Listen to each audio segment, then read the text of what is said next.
بسم اللہ الرحمن الرحیم۔ جہنم کے شدید عذابوں اور عقابوں میں سے ایک یہ ہوگا کہ کافروں کے ہاتھ اور پاؤں باری زنجیروں سے باندھ کر انتہائی تنگ و تاریک کوٹریوں میں ٹونس دیے جائیں گے اور اوپر سے دروازے سختی سے بند کر دیے جائیں گے۔ نہ ہوا کا گزر ہوگا، نہ روشنی کی کرن ہی نظر آئے گی، نہ کوئی راہ فرار ہوگا۔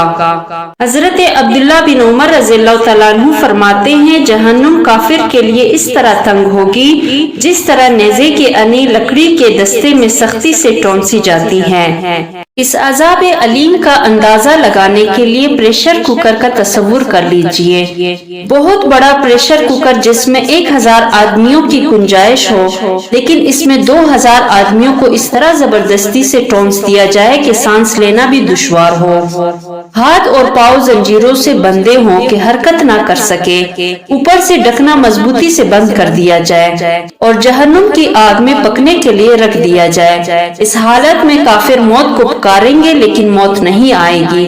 ارشاد باری تعالیٰ ہے، جب مجرم لوگ جہنم کی تنگ و تاریک کوٹری میں کس کر پھینکے جائیں گے تو اپنے لیے موت کو پکاریں گے۔ اس وقت ان سے کہا جائے گا کہ آج ایک موت کو نہیں، بہت سے موتوں کو پکارو، لیکن موت کا دور دور تک کوئی نشان نہیں ہوگا، موت ذبح کی جا چکی ہوگی اور کافر لوگ اسی عذاب علیم میں ہمیشہ ہمیشہ کے لیے مبتلا رہیں گے۔ آگ کی تنگ و تاریک کوٹریوں میں ٹونسے جانے کا دردناک عذاب کن ظالموں کو دیا جائے گا؟ سورہ فرقان کی انہی آیت میں اللہ تعالیٰ نے اس سوال کا جواب بھی دے دیا ہے۔ ارشاد باری تعالیٰ ہے، وَأَعْتَدْنَا لِمَنْ كَذَّبَ بِالسَّاعَةِ سَعِيرًا، جو شخص قیامت کو جھٹلائے اس کے لیے ہم نے بڑکتی ہوئی آگ مہیا کر رکھی ہے۔ قیامت کو جھٹلانے کا فطری نتیجہ دنیا میں مادر و پدر آزاد زندگی بسر کرنا ہے، دین اور مذہب کا تمسخر اور مذاق اڑانے کی آزادی، شعائر اسلامی کی تحقیر اور توہین کی آزادی، فحاشی اور عریانی پھیلانے کی آزادی، نمائش حسن اور نمائش جسم کی آزادی، اور یا تصویریں اتروانے اور چھپوانے کی آزادی، غیر محرم مردوں اور عورتوں سے اختلاط کی آزادی، گانے بجانے اور ناچنے کی آزادی، شراب اور زنا کی آزادی، اسقاط حمل کی آزادی، ہم جنس پرستی کی آزادی، مادر ذات برہنہ ہونے کی آزادی اور ہر اس بات کی آزادی جس سے مرد اور عورت جنسی لذت حاصل کر سکے۔ اس آزادی کے بدلے جہنم کی تنگ و تاریک قید کس قدر ہولناک اور عبرتناک انجام ہوگا، دنیا میں اس آزادی کا کاش کافر لوگ آج یہ جان سکے۔ جہنم سر تاثر آگ ہی آگ ہے، سر سے پاؤں تک مجرموں کا سارا جسم آگ میں ہی جل رہا ہوگا۔ اس کے باوجود اللہ تعالیٰ نے قرآن مجید میں بعض مجرموں کے چہروں پر آگ کے شعلے برسانے اور چہرے کو آگ سے تپانے کا خصوصی ذکر فرمایا ہے۔ ارشاد باری تعالیٰ ہے، اس روز تم دیکھو گے مجرم لوگوں کے ہاتھ اور پاؤں زنجیروں میں جکڑے ہوں گے، تارکول کی لباس پہنے ہوں گے اور آگ کے شعلے ان کے چہروں پر چھائے جا رہے ہوں گے۔ اللہ تعالیٰ نے انسانی جسم کو جو ساخت عطا فرمائی ہے، اس کے بارے میں قرآن پاک میں یہ بات ارشاد فرمائی ہے، لَقَدْ خَلَقْنَا الْإِنسَانَ فِي أَحْسَنِ تَقْوِيمٍ، ہم نے یقیناً انسان کو بہترین ساخت پر پیدا فرمایا ہے۔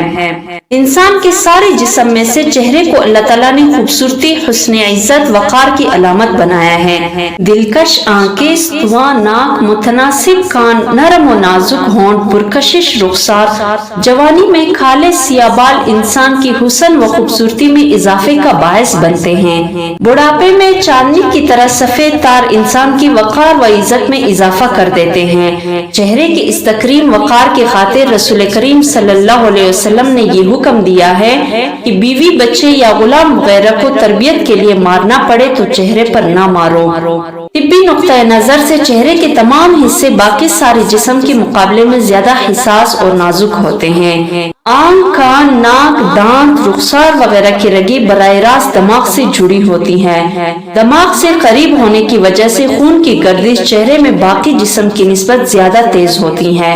یہی وجہ ہے کہ معمولی سا غصہ آنے پر چہرے کا رنگ فوراً سرخ ہو جاتا ہے۔ چہرے کے ایک حصے میں تکلیف ہو تو باقی سارے حصے بھی تکلیف میں مبتلا ہو جاتے ہیں۔ صرف دانت میں درد ہو تو آنکھ، کان اور دماغ بھی درد محسوس کرنے لگتے ہیں، اور یہ درد اتنا شدید ہوتا ہے کہ انسان اس کا ایک ایک لمحہ گن گن کر گزارتا ہے اور جلد از جلد آرام حاصل کرنے کی کوشش کرتا ہے۔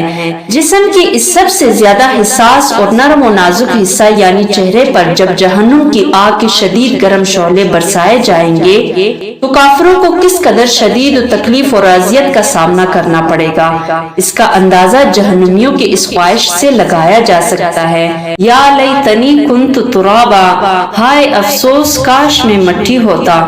مجرموں کو جب مارا پیٹا جاتا ہے تو عموماً وہ اپنا چہرہ مار سے بچانے کے لیے ہاتھوں میں چھپا لیتے ہیں، لیکن تصور کیجئے ایک طرف مجرموں کے ہاتھ اور پاؤں باری زنجیروں میں جکڑے ہوں گے اور دوسری طرف جہنم کے خوفناک داروغے بغیر کسی مزاحمت کے ان کے چہروں پر مسلسل آگ کی بارش برسا رہے ہوں گے۔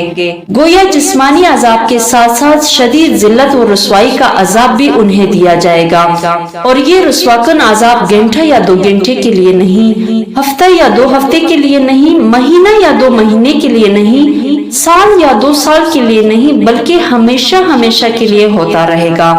ارشاد باری تعالیٰ ہے، کاش کافر لوگ اس وقت کا یقین کر لے جب وہ اپنے منہ آگ سے بچا سکیں گے، نہ ہی اپنے پیٹھے آگ سے بچا سکیں گے، اور نہ ہی وہ کہیں سے مدد پائیں گے۔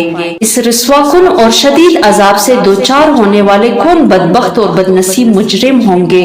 اللہ تعالیٰ نے بڑے واضح الفاظ میں اس کی قرآن مجید میں وضاحت فرمائی ہے۔ ارشاد باری تعالیٰ ہے، جس روز مجرموں کے چہرے آگ پر تپائے جائیں گے تو اس وقت وہ مجرم کہیں گے، کاش ہم نے اللہ اور اس کے رسول کی اطاعت کی ہوتی، اور کہیں گے، اے ہمارے رب، ہم نے اپنے سرداروں اور بڑوں کی اطاعت کی، انہوں نے ہمیں رائے راست سے بے راہ کر دیا، ان کو دوہرا عذاب دے اور ان پر سخت لعنت فرما۔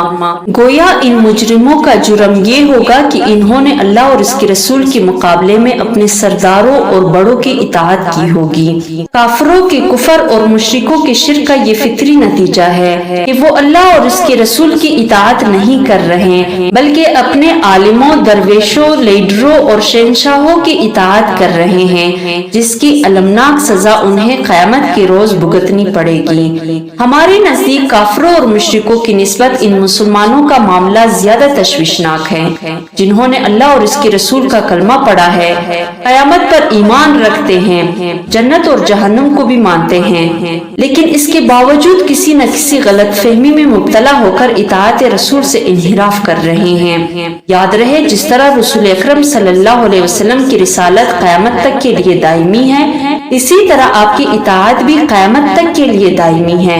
ارشاد باری تعالیٰ ہے، وَمَا أَرْسَلْنَاكَ إِلَّا كَافَّةً لِلنَّاسِ بَشِيرًا وَنَذِيرًا، اور نہیں بھیجا ہم نے تم کو مگر سارے لوگوں کے لیے بشیر اور نذیر بنا کر۔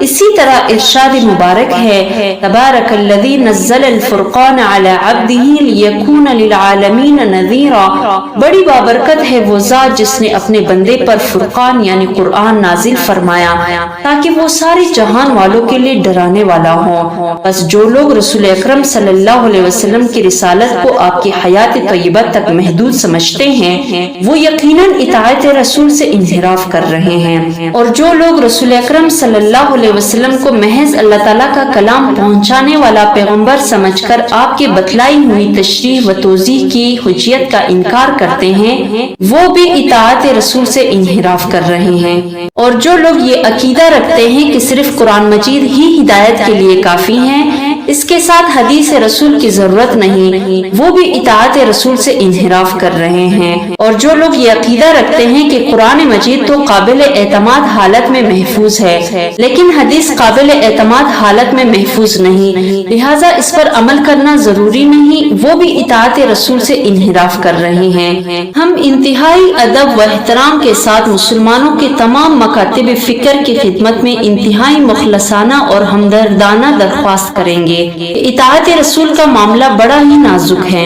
ایسا نہ ہو کہ ائمہ کی عقیدت، بزرگوں کی محبت اور خود ساختہ نظریات کا تعصب ہمیں قیامت کے روز کسی بڑے المناک عذاب سے دوچار کر دے۔ اللہ اور اس کے رسول پر ایمان لانے کے بعد ایسا المناک انجام بڑا ہی خسارے کا سودا ہوگا۔